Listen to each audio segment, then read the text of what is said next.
Okay, today I'm out in the woods. This is one of my kind of stomping grounds, and this is a massive oak tree. This is probably the biggest oak tree that I have ever seen, and the trunk is easily as big as a lot of those sequoias that I've seen.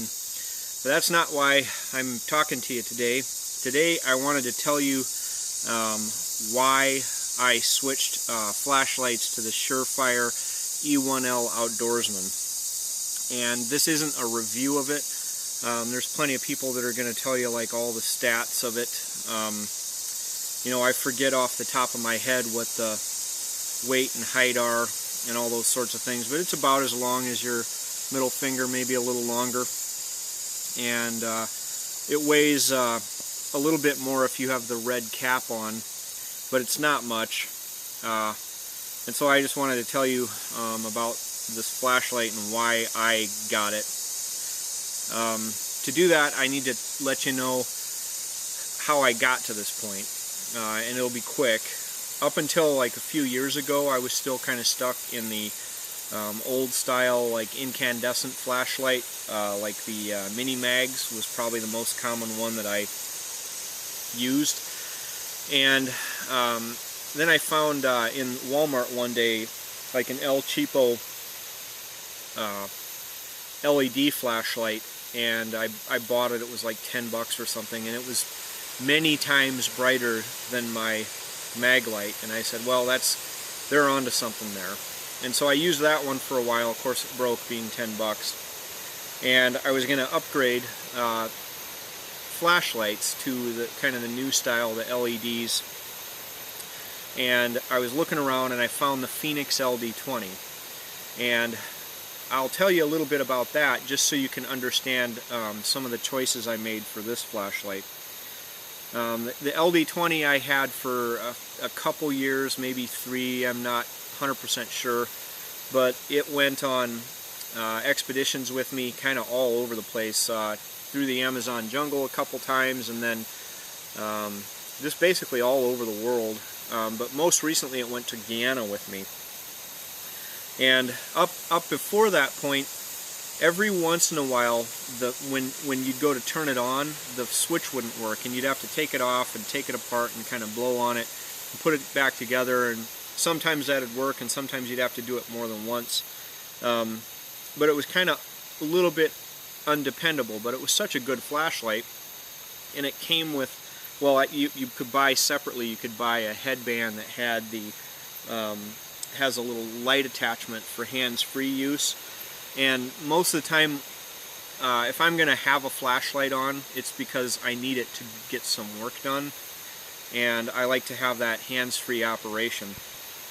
And that's one of the main things I really liked about that flashlight. The other thing is it too had a cap that you could put over the end of the light to make it a red light. And I can count on just a few times when I've used that flashlight without the red light on, just because at night it's easier for me to transition back from having a flashlight on to just using my eyes to be able to see in the dark if it's got a red cap on it.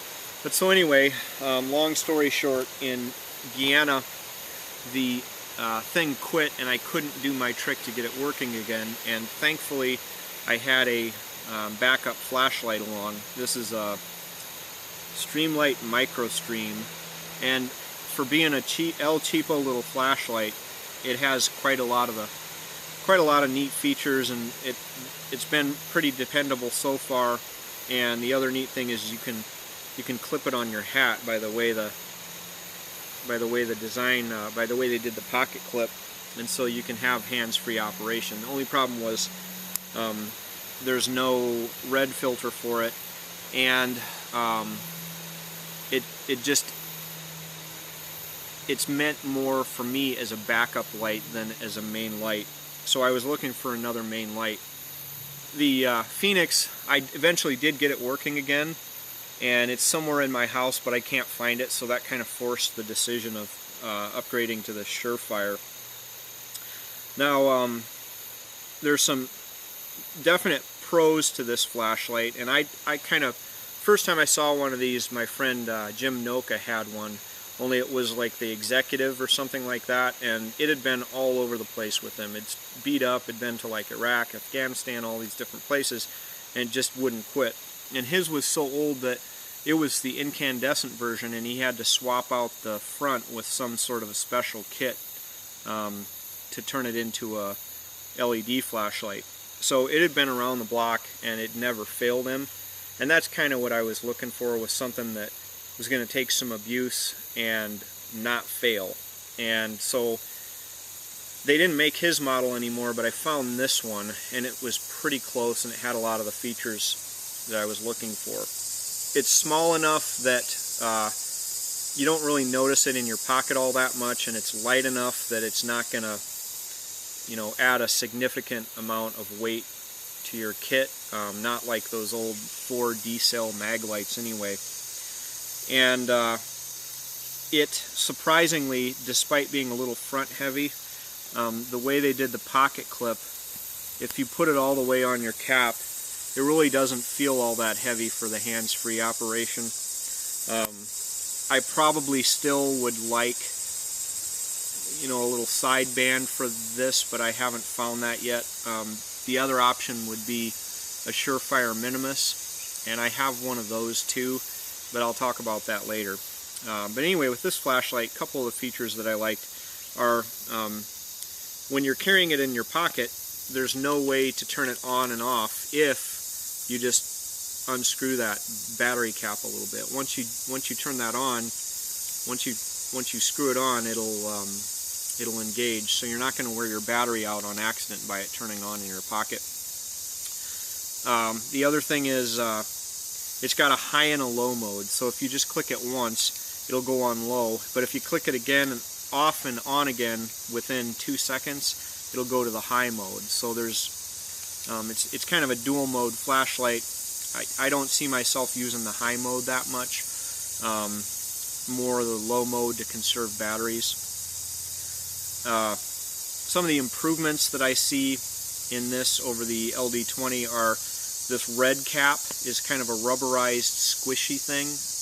You won't be able to see that, but when it goes on, it really grips, and there were a few times with that LD20 where the cap that went over the end would like slip off, and I don't foresee that happening with this kind of a cap. But as with any decision, everything is kind of a compromise. There were a couple things that gave me pause about this flashlight. Now, one of them was it's not listed as waterproof, only water resistant. And I think one of the things that sold me on that LD20 was the guy turned it on and threw it in his pool, and it like stayed working. This one, I don't think you could do that. I think it will get, you know, I think it probably shed moisture pretty well, but I think you'd have to be more careful with it. So that tells me that with this light, what I need to do is I need to carry it in a pocket or somewhere that when I'm crossing rivers or swamps or you know, creeks or things like that, where there's a chance that it might go up, you know, and get wet, that this is up high enough above the water level that it's not going to be damaged. But I did that anyway with the LD20, and I never used the waterproof function on the LD20, except that there were a lot of times in rainforest when it would be out like this and it was raining, and I'm not 100% positive that this would hold up to that. I think it'd probably be okay, but we'll see. I mean, again, it's a compromise. The other thing about this that I'm not super crazy about is these batteries, the 123A lithium batteries.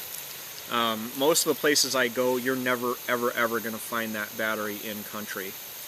And you know, I got to thinking about it, and I thought about that LD20, and the only time that ever worked really well was if you had lithium batteries in it. And believe it or not, it's surprisingly difficult to find lithium batteries in some of the nastier countries in the world. So I always ended up having to carry along extra lithium batteries anyway.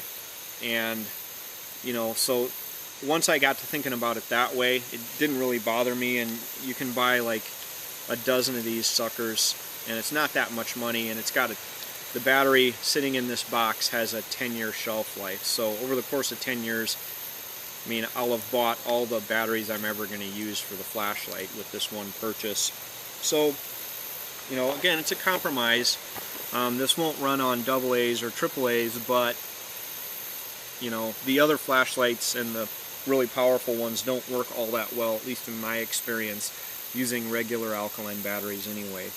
I will probably always carry a small backup flashlight like this Streamlight, just in case, because one time my flashlight did fail, and it's a funny story. We built this raft, and we were rafting down the Essequibo River in Guyana, and we had to stop because it's a tidal river.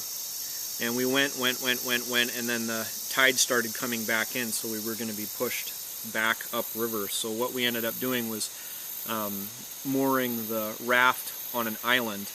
But and then it was dark, and the problem with this island is it's like straight up to a peak. And so I hung a hammock and did all these sorts of things, but it was dark, and you know, you have to clear away brush and big mess. And of course the flashlight chose then to quit, but I thankfully had this little bugger in my pack. I'm hoping that someday I can tell you, you know, years from now, that this was a fantastic purchase, and I hope all the decisions and choices I made are, you know, bear out to be okay compromises.